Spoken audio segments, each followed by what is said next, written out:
So I should explain the title. It's pretty self-explanatory, but my wife gets really mad at me because she saw this the other night, and it comes from her because she does a lot of, seriously, like, go on, I'm listening, you know, she's not really doing anything important, though, I think, or at least from what I can detect. And so, well, unless you consider cruising social media, like, important, which sometimes she tries to justify that as important or research or work-related.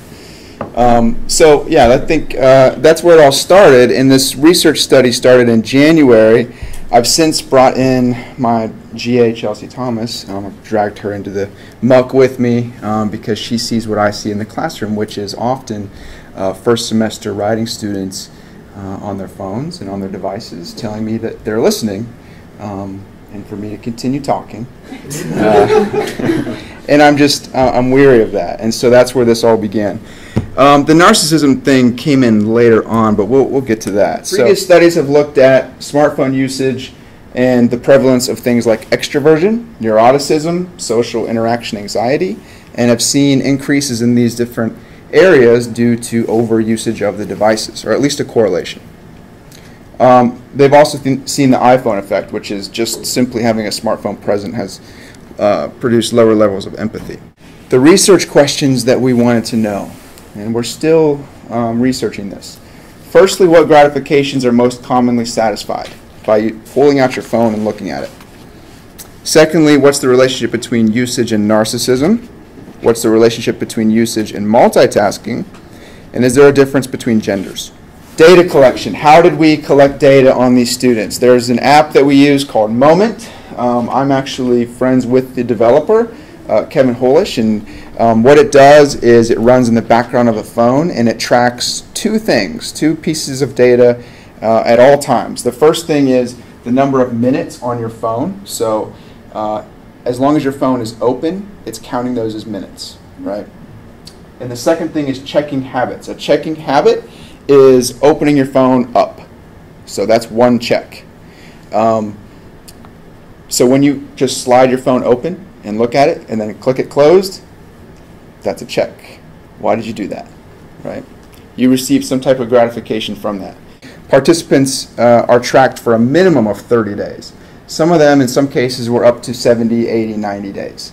And on average, actually, the number of days that we tracked them was 55.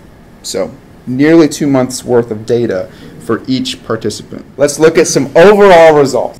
Average minutes, 3.5 hours a day. Average number of checks or unlocks of the phone, 100. And then NPI, the NPI is a survey that we administer to all of the participants. It's the Narcissism Personality Index. It's a 40-item questionnaire. And it gives either or statements. So it gives 2 statements. The person selects one of those 2 statements. And at the end, it calculates their score out of 40. General population, average score on the NPI is 15. For celebrities, it's 18. We wanted to know what the relationship was between specifically narcissism and usage. And here was my suspicion. I thought going into this, if you're constantly living in your phone, you're in that virtual world, you're in your virtual world, and you're tuning everyone else out, I thought that was a sure indicator that you were a narcissistic person because no one else matters, I'm just in my world. It's exactly the opposite. And that was a shock to me, at least. There is a negative correlation. As their scores on the NPI rise, their usage levels decrease. The highest NPI offenders, we'll call them, those who are in the 30s, have 7 to 20 minutes average a day on their phone. I mean, very little usage. A lot of the gratifications we seek online are sort of self-assuring, and so you're looking for the affirmation, like who liked my photo, who's texting me, who's this. Whereas the extreme narcissists, I don't care. Yeah, like we really were interested then in looking at the numbers at gender because it was quickly noticeable that there was a significant difference happening between the males and females. So this is the gratifications broken down by gender. It's a little bit different. We still have the same order here in terms of social to cognitive, but we reported it as frequency. So the higher the bar, the more the frequency, and females surpassed males in every aspect. So when males were reporting that they were using their phone for something social, for instance, they were saying, yeah, I use it, but not very often. Whereas females were saying we use it frequently. Some other differences between genders. We looked at minutes. There's a significant difference. Females spend on average an hour more per day on their phones. And this could potentially explain why they also have higher number of checks and why they reported different levels of gratifications, because as we saw through patterns in their open-ended responses, most of them were reporting, the females were reporting more interaction in smaller bites with friends via texting and Snapchatting and things like that. Whereas males were more likely to go on their phone and play a game for a lengthy period of time.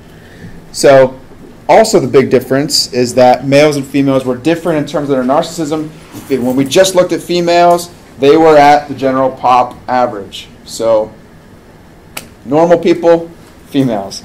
Males, however, 20, which remember, celebrities are at 18.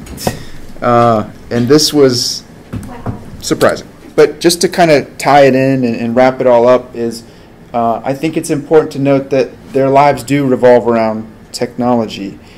They need to reevaluate and constantly monitor their relationships with their devices in class and out. But specifically for us as teachers, it's my personal philosophy that we weave technology into the pedagogy, but not that we use technology in place of pedagogy. It should be a supplement, or should be a resource rather than a replacement. And I think we're in real danger of that.